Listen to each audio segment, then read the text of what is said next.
Hello and welcome to Rolling with Reviews. I'm Will, and with me as always is the one who's rolling in the deep, Sarah. And today we're doing a review of Finspan. If you're curious about our two-player perspective and accessibility, check out our other video, Rolling with Two, Finspan. Sarah, tell us a bit about this game. All right. In Finspan, players are marine researchers seeking to find an array of aquatic life in the world's oceans. The fish cards that players discover generate various benefits, such as drawing fish cards, laying eggs, hatching eggs into young, and forming schools of fish. At the end of the round, the winner is the player with the most points. All right, Will, so why did we get this? Well, we've been fans of all the various Wingspan, Wormspan, Span games. There's going to be Spick and Span, the cleaning game that they haven't made yet. So we wanted to pick this one up and see how they iterate on it, because each time they iterate, they change things significantly enough that it feels like a different game. Well, you do realize that each one is designed by a different designer. Just, consulted with Elizabeth Hargrave. She consults. Yes, but if you look through them, you can see a lot of the bones that come throughout. From Wingspan, From all of them. Right. They're all very much focused in very similar ways, but like you said, they change things. Right. So we're always interested to see how things are changed. Yes. So what do we like about this? Streamlined. It's all streamlined in terms of what you do. I don't have the same problem putting out a fish that I ever did with a bird or a dragon. That is true. Because there's not a whole mountain of resources I have to overcome and manage. Right. Like in the other games. This is... I think there's, 5 resources, really? Because you can... Discard cards. Discard cards. Eat a egg. Eat a young. Eat a school. Or eat a fish that's already on your board. Yeah, a fish card that's on the board. And it doesn't have to be a card, because some of the fish are already printed on your board. It just has to eat a fish on your board. Right. And it has to be a smaller fish than yours. Yes. And all of those feed into each other, because all of them can produce eggs, and all of them can produce, all the eggs produce young, and all the young group together create schools. So it's all happening on your board. Yes. The ecosystem is all happening there, and it's all very, very tight, very, very accessible. And some aspects of it are less random. That was like one of the things we had trouble with the dice. Yeah. If you needed a certain food and when I need a worm, you might not ever get that. Yeah, and the cost of, I think it was 3 of any resources can then give you one that you wanted. That became very expensive. Right. So everything here is much more streamlined, even to the point that there is no display of cards. When you draw cards, you are literally drawing from a stack of cards. Yeah. That's it. You do not get to see what you're getting ahead of time, which has a good and bad thing. The good part then is the cognitive load is much less, because you don't have any. There's no choices to make. You're literally drawing a card. Yeah, you don't have to look at a whole bunch of resources. You don't have to look at a whole bunch of cards to make a decision. You just have what you have. Exactly. So it's what can you do with what you get. Mm-hmm. And so that's why this is also then a lower cognitive load. So it's much, much easier to teach because it's less complicated. Right. So... And the fact that they kept it with fish, it keeps the thematics still very accessible for a lot of people who may not want a sci-fi game, may not want a zombie game, may not want a fantasy adventure game, but they're perfectly fine with fish. Yeah, well, I mean, Wingspan was birds, but that is still, compared to this, a heavier game with more moving parts. And Wormspan, definitely with dragons, that would turn some people off, and that was heavier. Yeah. So the theme here... Most people aren't going to be offended by fish. The only caveat to that is there are some very ugly fish. Yeah. Not that the artwork is ugly. It's beautiful artwork. Well, I personally hate fish. Well, that's true. I don't really like to have anything to do with fish, but I'm fine playing this game. That's a good point. So I'm probably the most offended person by this game. Except you can't actually see the artwork and how... That's how offended I am. I refuse to even pay attention to any art I can't see. So both in theme and mechanics, or mechanisms, however you want to say it, there makes this game very approachable and accessible. So great for teaching to, a wide range of people. Yes. I think that covers that covers everything that we like about the game. Now, what we don't like, really tall boards. Those boards. I mean, I get it because they wanted you are diving into the ocean. So you want that feel. Yeah. But the vertical board, not only does it take up a... But this movement doesn't make for really good back. Or the fact you have to stand up. There were points, again, this is specific to Will and I's situation. I would, have to help manage his board because it gets messy. There's no indentation. I mean, I don't know how you would do indentations with this. But anyways, I would have to stand up to help Will with his board. There were points where I didn't want to reach to the top of my board, so I would stand up.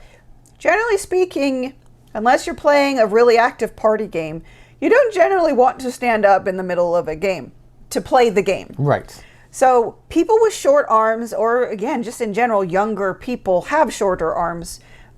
This is going to be very challenging.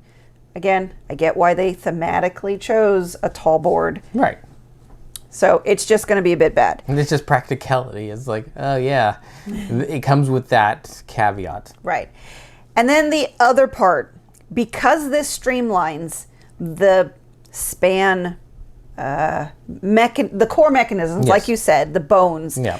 It also amplifies the randomness that some people just may not like. Yeah. For the longest time, I had an issue with Wingspan because I was like, why is this engine building game not working for me?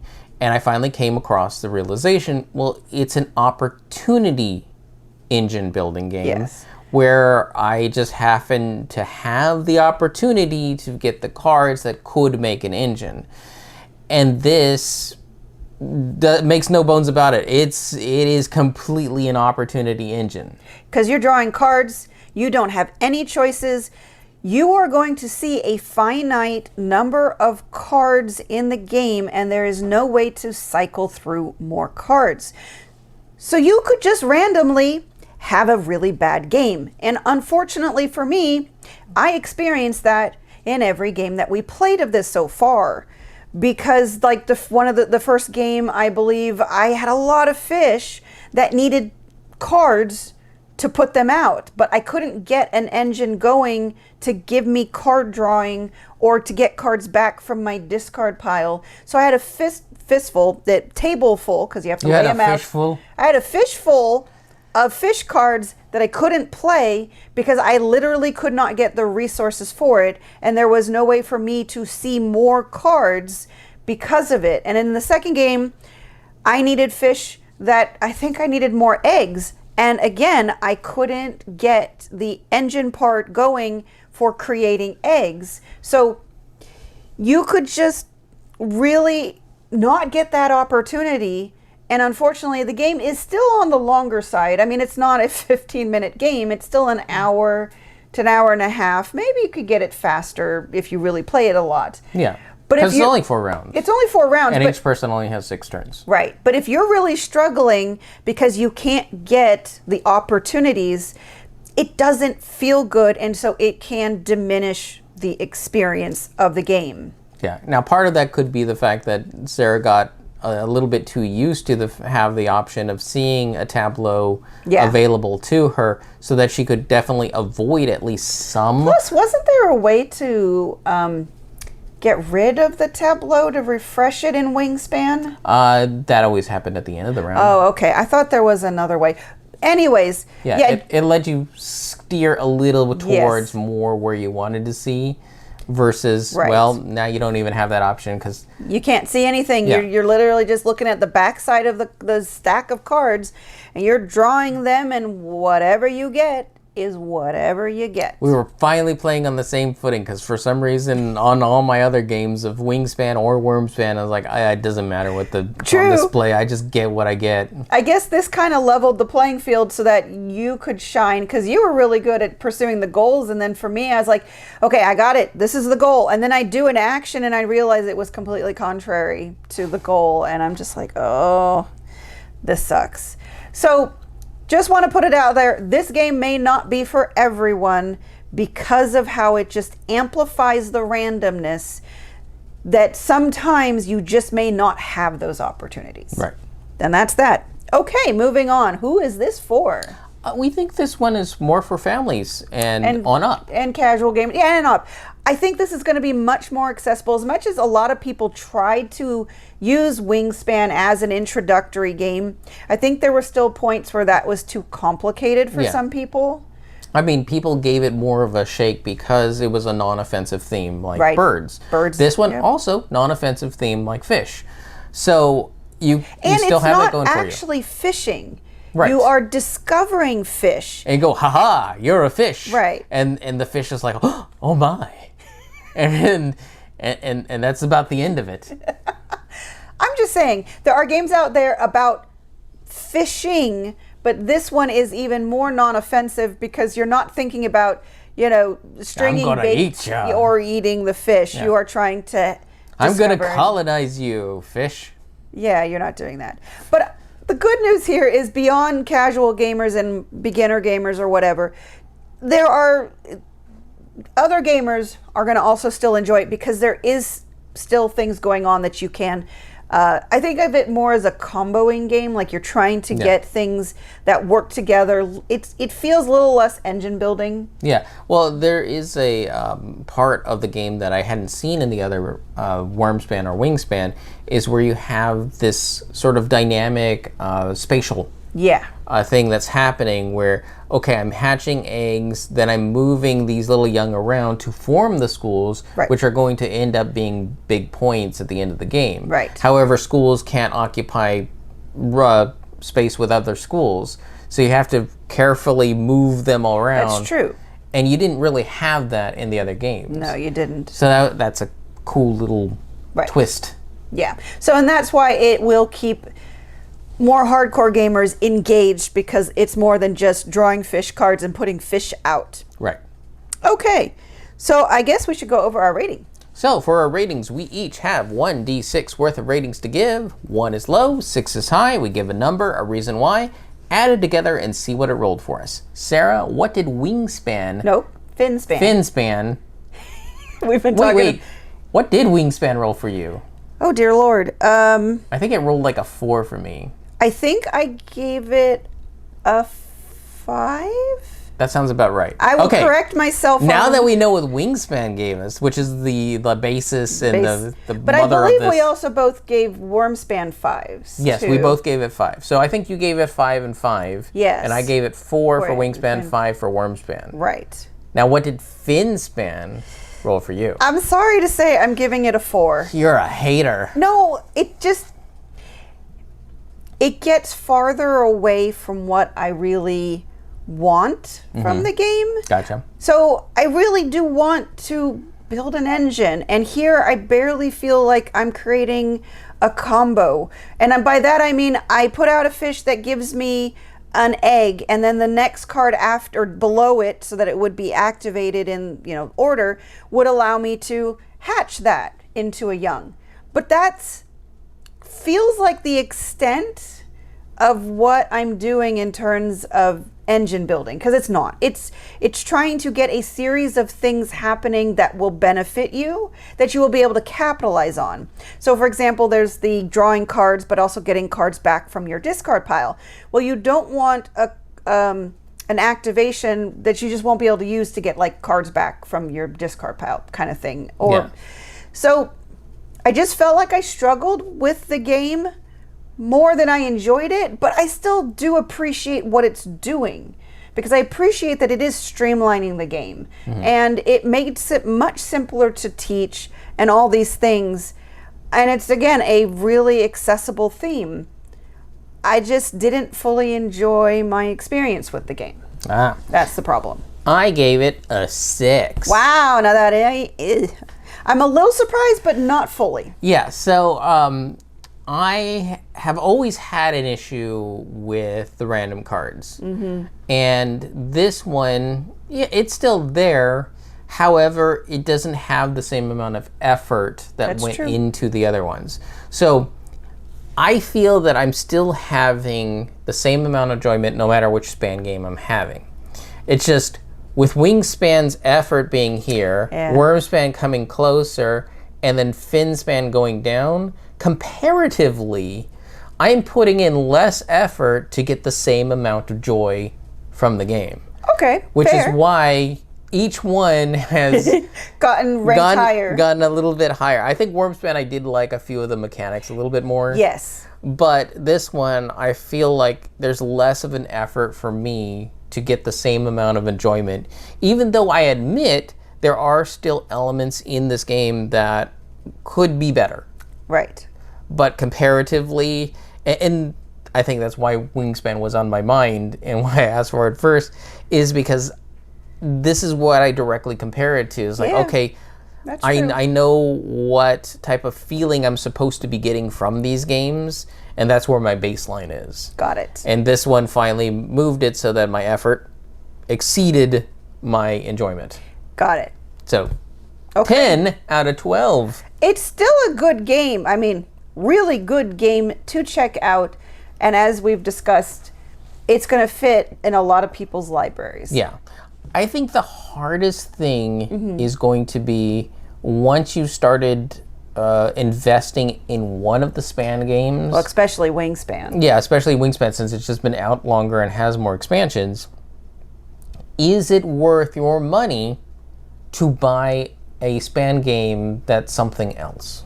And that's a hard question to answer because it's really going to depend on who you play with, the space in your library, the amount of money you have. I mean, for us, no, truly. I mean, if you can spend a lot of money on board games, you might want to buy it, play it a few times, and be like, okay, keep it, not keep it, whatever. But if you've got a limited amount of space, or you're not sure if your game group would actually like it, if they already like Wingspan or Wormspan, it is a hard thing because it is most going to compete with the other Span games. And that is unfortunately the downside with making a series of games that are so similar mechanically, is they are going to be then competing with each other. Granted, it's still selling well. The last newsletter I read, there you have sold out of Finspan. Yeah. So I don't think they're doing bad. Well, I know there's a lot of people that just look at it and goes, I'm just getting all the Span games. It's true, like us. Yeah, even though that Finspan isn't compatible with Wormspan, which isn't compatible with Wingspan. Yeah, you can't play any of them together. Right, but you get a similar feeling, and they do significant iterations. Yeah, they are very different experiences, even with the core mechanisms being similar. Okay, well, I think we've kind of said as much. You hopefully know by now whether this is something to check out from what we've talked about. Yes. And Sarah. Yes. Do you think one of the reasons why you don't get a tableau of fish cards is because when it comes to finding things in the ocean, you don't really depend much on your eyesight? I was just thinking is when you're discovering things, it's not like you can scope. Well, I mean, you might be able to scope some things out ahead of time, but generally you discover something, it's right there. So it doesn't make sense to be like, do I want to go after this shaped fish, that shaped fish, or that, Yeah, it's always whatever's quickly in front of you, right. Which is why it's just the deck of boom. Oh, there's the fish. It makes thematic sense to just draw the top card. It really does. Yes. Because of what you're doing here is researching. Right. So, yeah. You don't know what it is till it's right in front of you. Pretty much. And then you have to really study it. It's like, oh yeah, this thing is ugly. It's an uggo fish. It's an uggo fish. Although that did make me think of the last thing we were talking about. I wonder if they'd ever attempt to make, I don't know, some sort of combo kit where you could play with the different pieces from the different Span games into a new game. I'm not sure I'd like it because I've seen other games try to do this and it has not been successful in the past. Yeah, the Frankenstein approach, especially when it was never intended in the first place, is definitely a big, I don't know. Okay, just something that came up to my thought processes. Gotcha. Okay. And we've been Rolling with Reviews. If you have any questions, comments, or concerns, you can reach out to us on the various social media platforms at Rolling with Two, that's TWO. We're on Blue Sky, Facebook, Twitter, and Instagram. For Discord, we have a channel on Tabletop Express. Check the show notes for the invite link. If you have time, check out the other content Nanaman has found for you, because remember, he's rolling with you.